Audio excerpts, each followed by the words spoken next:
Welcome to our Start a Business Weekend event. My name is Marissa Preuss, and I am the CEO of the Entrepreneur Source. For over 41 years, we've been proud to help hundreds of thousands of individuals explore self-sufficiency through business ownership and define what's next in their professional journey. We are an organization driven by education, awareness, and discovery when it comes to entrepreneurship and career ownership.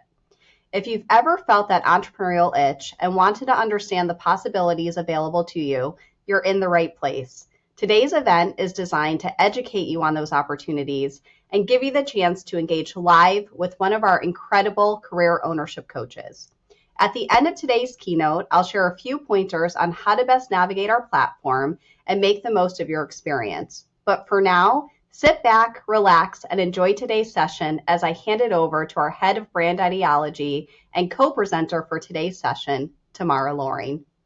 My name is Tamara Loring, and I'm with the Entrepreneur Source, and I'm so honored to have our guest, Jeremy Ames, CEO and co-founder of Guidant Financial, here with us, because he will help us demystify what entrepreneurship and business ownership is all about.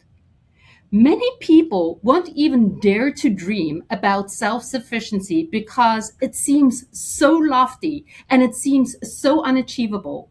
But today, Jeremy and I will explore all types of business models. Because if there's one thing that I have learned is that one size does not fit all. And entrepreneurship really spans the gamut. I never used to identify with being an entrepreneur, but that doesn't mean that I cannot pursue entrepreneurial endeavors. That does not mean that I can't work on my own dream. So we will talk about some personal insights that Jeremy will share with us, multiple vehicles, multiple different business models, and absolutely we'll talk about ways to fund a business. Our goal is to help you create a vision for your future and break it down into manageable steps and clear priorities. What do you say, Jeremy? Are you ready?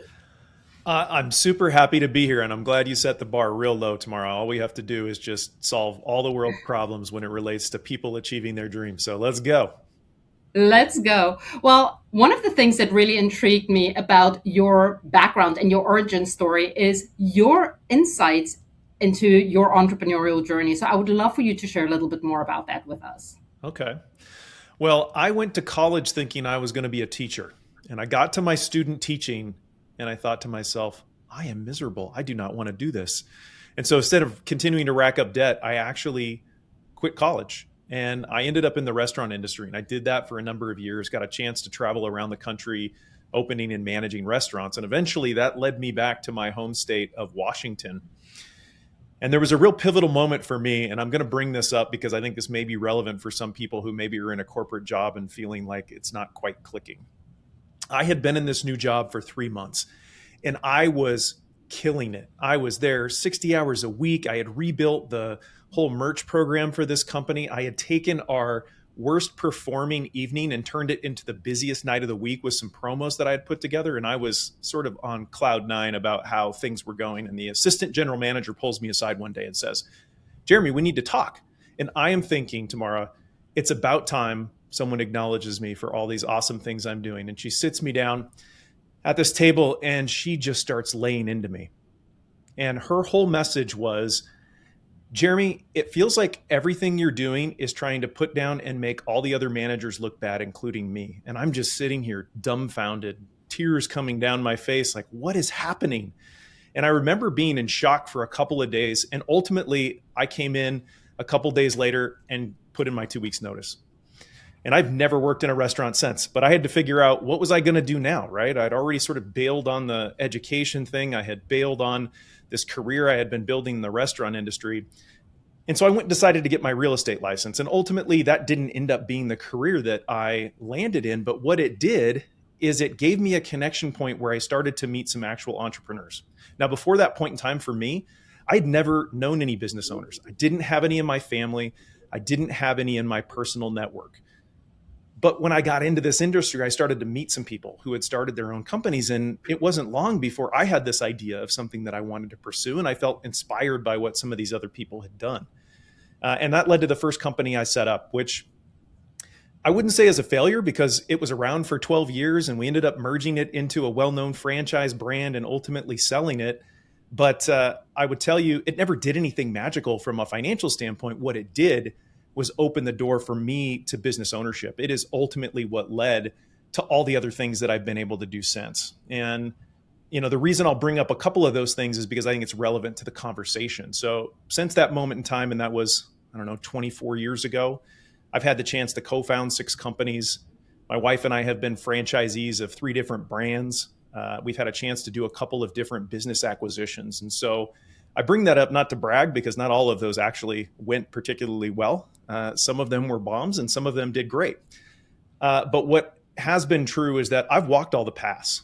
There are really 3 paths to business ownership, right? You can acquire an existing business, you can start a franchise, or you can do a complete startup yourself. I've done them all. I've walked the path. I've taken my lumps and my bruises. I've learned what's true about me and what I want and where my skill set lies.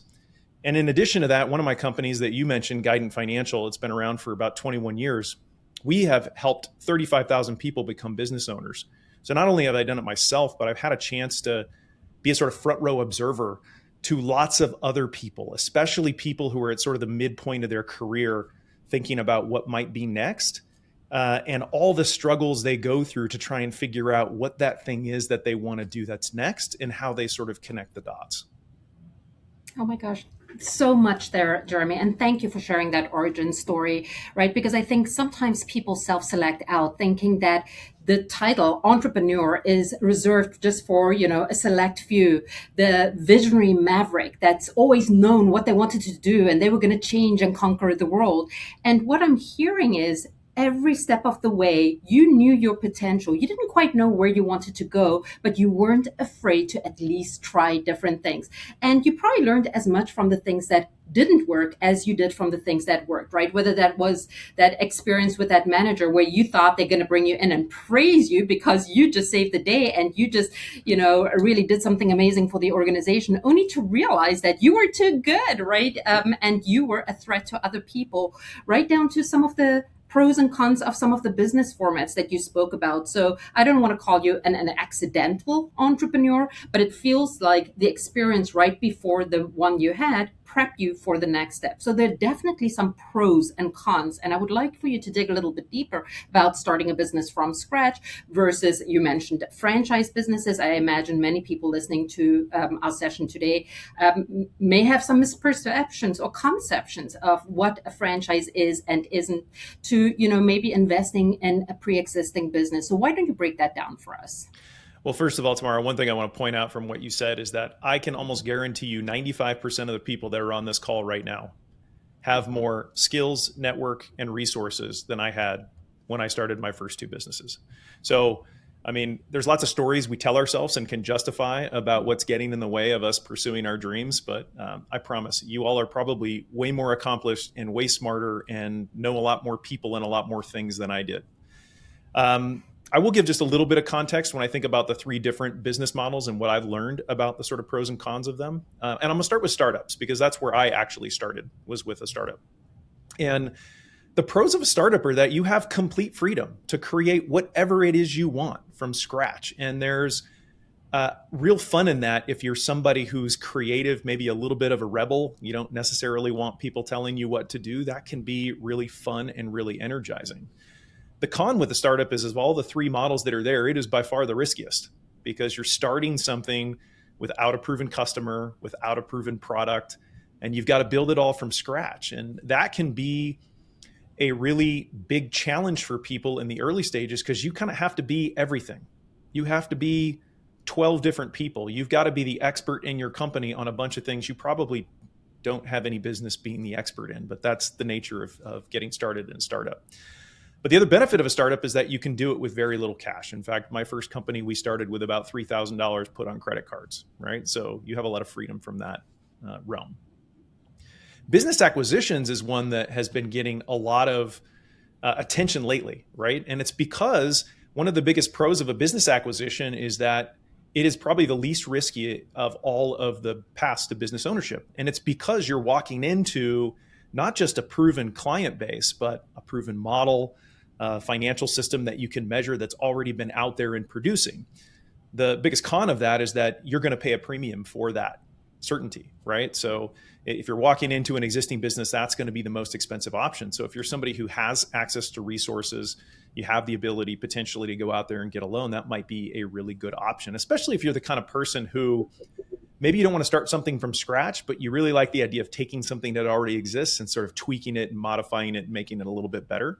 I think that's true for a lot of people who end up really successful in management careers.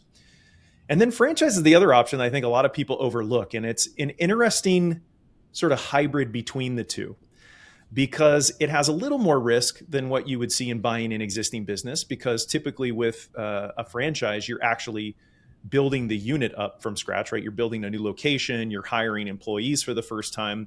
But the difference is you're doing it with a proven model, right? Something that's already been validated in other markets and with other entrepreneurs. And you're doing it with the support of somebody who has an incentive to make sure that you're successful. That's a big part of how franchises work, right? So franchisors don't make money when you buy a franchise. They make money when you open your doors and can start driving revenue and stay in business for a long period of time.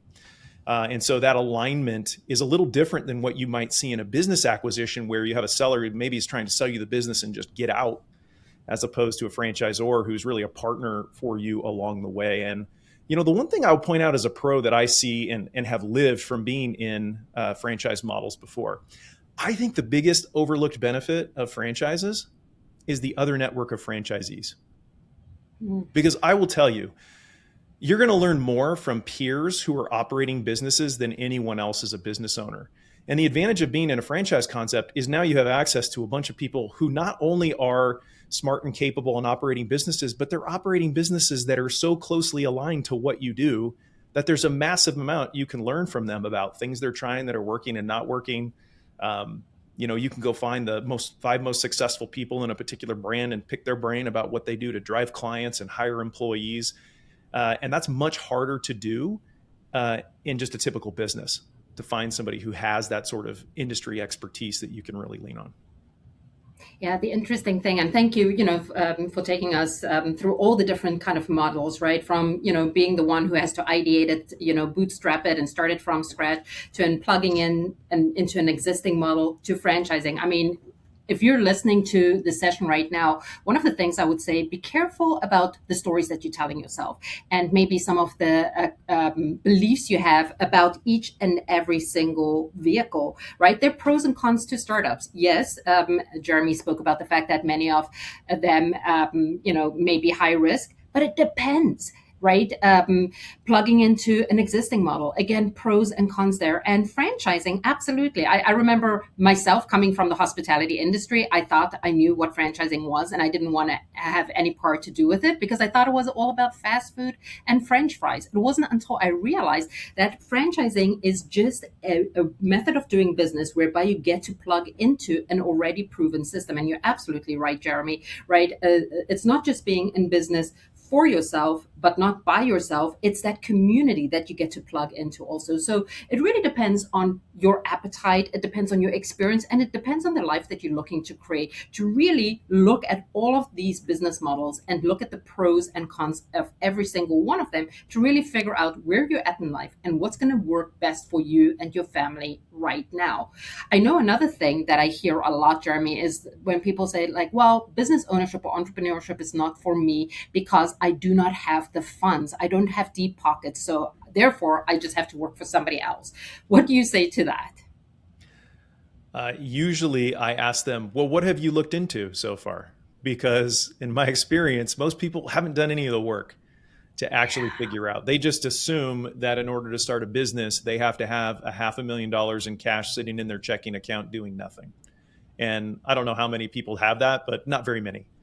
Right. But there are tons of options out there, and they really fall generally in two buckets, right? You have different forms of debt, and then you have different forms of sort of equity or assets.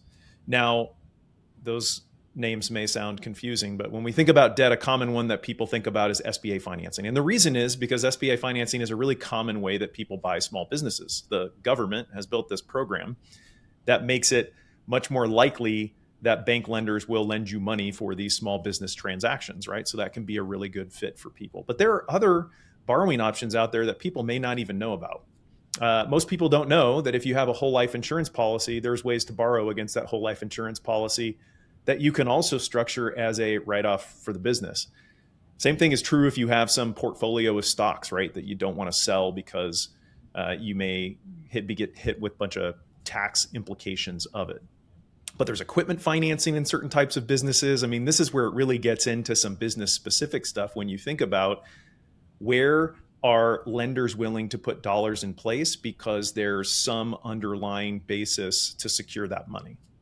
And then when we come to the equity piece, yes, it could be money in your checking account, but it could also be maybe equity in your home. In fact, this is a common one that I really encourage people to do is before you go quit your job and decide you are all in for owning a business, for sure, if you have equity in your home, go get a HELOC. You may not ever use it, but this is the beauty of a HELOC. You don't have to use it, but you can have it there and access it. It's inexpensive money and you can use it if and when you need it. But other forms of assets, a lot of people don't know that you can use retirement funds to invest in a company if you structure it properly. In fact, that's a lot of what we've done at Guidant over the years is help people use retirement funds to make an investment in a small business where your retirement plan, your 401k or your IRA actually becomes an owner of the business. And there are others like unsecured financing. I mean, we probably don't need to get them all into all of those here. We've got a pretty extensive guide if people want to look at just a whole host of things that are out there, but there's lots of options. So go do the work and find out. I mean, worst case scenario, you're going to confirm that you don't have the resources, but you're also going to learn what kind of things might actually be a fit for you. And it may help you strategically think about how you want to manage your finances going forward. So for example, my wife and I, we have a whole life insurance policy. We do that on purpose because we need to have a life insurance policy to protect if something were to happen to us, but we also like the ability that we can go back and leverage the cash balance of that insurance policy if we want to do that, either to take advantage of an opportunity or to deal with some point in time where cash might be a challenge. Oh my gosh, I love it. So, really what you're talking about is it's all about learning. It's about education, awareness, and discovery. And it also sounds like learn about how businesses are funded, right? Even if you haven't found the perfect business yet, right? Because it may change what you look at and vice versa. So there's no reason to stop one and wait till you find the perfect business and then figure out how you're going to fund it. Because like you said, you may find what you think is a perfect business. You may be all in, you may quit your job only to realize like now you cannot secure that HELOC. Which, Tamara, is funny because none of us would go out and think we're going to buy a house by just driving around, find a house we think looks beautiful, and then we put an offer in on it. Almost all of us start by going to the bank and saying, how much can we get approved for? So we understand what the budget is when we go out and go shopping. People don't always do that with businesses. And I think part of it is because they may feel like they're committing to a business by going out to do the exploration to see what they are able to finance. But it really can just help you understand what are the options that are available to you so you can start to narrow down. I mean, I like to tell people there is no constraint you have that completely takes business ownership off the table, but it will limit the options that you may have available to you today. Right. And it's really about comparing and contrasting, right? So it's adding that one more element, right? Where would the funding be able to come from? You spoke about many things that are not even on people's radar, being able to leverage some of the assets, right, that they already have.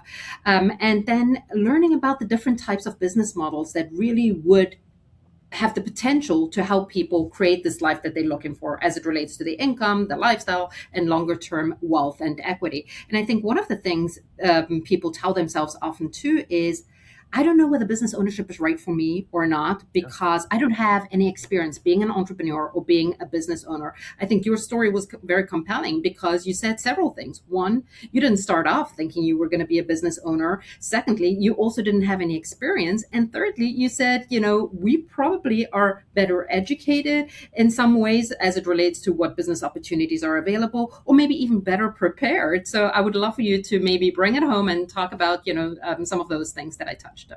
Yeah. I mean, did you ever have experience riding a bike before you rode a bike, or experience driving a car before you drove a car? I mean, anything we do for the first time, we're not going to be able to say we have experience doing it. It doesn't mean you don't have skills and experience that can translate into that next thing, right? So maybe you haven't driven a car before, but maybe you've driven a golf cart. Maybe you haven't ridden a bike, but maybe you have one of those push toddler things. Those things are brilliant, by the way, for teaching toddlers to learn balance before they ever have to learn about the pedal thing. There are things that people have done in their lives that have potentially prepared them for this. I think where people get tripped up is with what I call this myth of 110% commitment. And I think it comes from a good place. It comes from this intuitive understanding that to be successful in business, you've got to be 110% committed. The problem is we get the timing of that wrong. And we think that the second that we say that dream out loud, that we want to be a business owner, that's the point that we have to be 110% committed. And I would say you're starting with the wrong question. It means you're starting with this question of, should I be a business owner? And you're just spinning yourself up about this question over and over again, but yet you've done none of the work to even define what that might look like. I don't know how you could make a major life decision with no data and no information. If you have no idea what's out there, if you have no idea what you can afford, if you have no clarity on what you want for your life, then how could you answer the question of, should I be a business owner? You can't. So stop answering the question, should I, and start thinking about all the how would I questions. How would I finance this? How would I make this work and still be able to take my kids to school? How would I find a business that I could be passionate about for 5 or 6 years and not get bored of? How would I make sure that I'm not compromising my family's financial future? You start with those how questions. Now you can start working on something that's important. And I talk to a lot of people who get in a point where they're stuck. And my prescription is always the same. It's stop asking the should question, list out all these how questions, and then get to work. You're not committing to anything by exploring the how questions. But one of two things is going to happen when you do. Either you're going to get far enough down those how questions that you're going to have conviction that business ownership's not right for you. Well, great. Now you can take that thing that you thought was your dream and put it to bed and not live the rest of your life in regret, because you're going to know that wasn't for me. But maybe when you're doing all those how questions, you realize, wait a second, there is potentially a path here. And now you're in a position where you can actually answer the should question, because you got enough detail to say, this is what it would look like. This is how we would make it work. This is what it's going to require of me. Am I ready to give that? If so, then maybe the decision's yes, and you're ready to go. If not, maybe it's now is not the right time. I need to wait until the kids are out of high school and then I'm going to do this thing, or whatever the decision point is. But you owe it to yourself and to your dreams to go do the work. If you're not even willing to do that, then it's not really a dream. It's sort of a wish.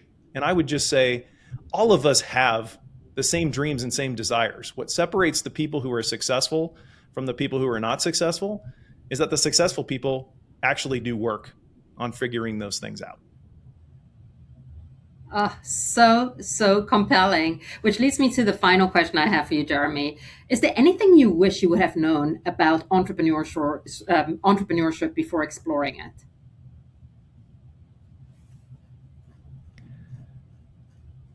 I wish I would have known how valuable it can be to tap into resources and learn before you get started. I feel so incredibly lucky, Tamara, to be where I'm at, because I know how many stupid mistakes I made along the way. And I can look at it and go, realistically, if we played out the multiverse, 1,000 situations of Jeremy's life, there are maybe 2 that end up in this particular place the way that they landed. And I'm so overwhelmed by the amount of information and access to resources and coaches out there that people can get to put themselves in a position to be successful and not have to take those lumps and not have to take the same amount of risk. Like, I think Bill Gurley is the one who said this, but he says, you have no excuse for not being an expert in anything you want to be an expert in. That is the world we live in now. It's never a question of, is the information available and out there? It's only a question of, are you willing to do the work to go figure it out? So, I would tell people, if you've got an itch, then scratch it. Go do some exploration. Go find a resource you can go talk to an existing business owner. Go find a coach who's done this before and start figuring out what that path might look like for you. You can always decide later whether it's the right path or not, but you're never going to find the path unless you start walking. I love that. So listeners, if you're serious about starting to work on your own dream, listen, it's not about serious about owning a business or not. It's just about doing the work and learning. There is no reason, like Jeremy said, why you have to figure all of this out all by yourself. I would absolutely encourage you connect with one of our coaches, one of our career ownership coaches. We can absolutely help you. A coach will help you really think about your thinking. A coach will help you get out of your current comfort zone, allow you to go to places you've never gone before. As a matter of fact, if you're listening to this right now, we have coaches standing by who would love to help you think about this future that you want to create for yourself, to help you create a vision, a North Star, so to speak, and then explore the pros and cons of all these different options that Jeremy spoke about. So definitely take advantage of one of our career ownership coaches. And oh, by the way, this is going to sound too good to be true, but there is no cost or obligation to engage and start dreaming about what a better future could look like for you. Jeremy, any final thoughts? As you asked me that, I just thought I have this ratty old t-shirt that I've had for 15 years. And on it, it just has 4 words. It says, "Don't quit your daydream." And that would be my message to everybody. Don't quit your daydream. You owe it to yourself. Go do the work to figure it out. Figure out if that's really your dream. And then if it is, go get it. I love it. Thank you so much for being with us here today. Oh, it's a pleasure.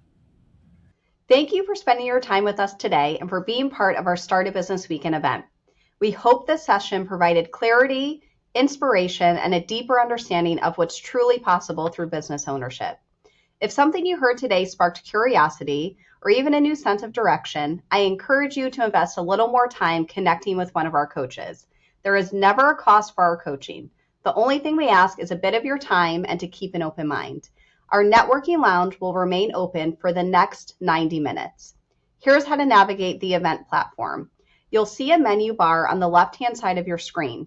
To chat live with a coach, click on the icon labeled Live One-to-One Coaching. Once there, select Join Now to enter the queue and connect with a coach. You'll be given 20 minutes to begin your coaching conversation with the option to extend if the discussion is going well. If you're unable to meet live right now or the queue is full, you also have the option to schedule a call at your earliest convenience. Simply click the icon labeled Book a Coaching Call.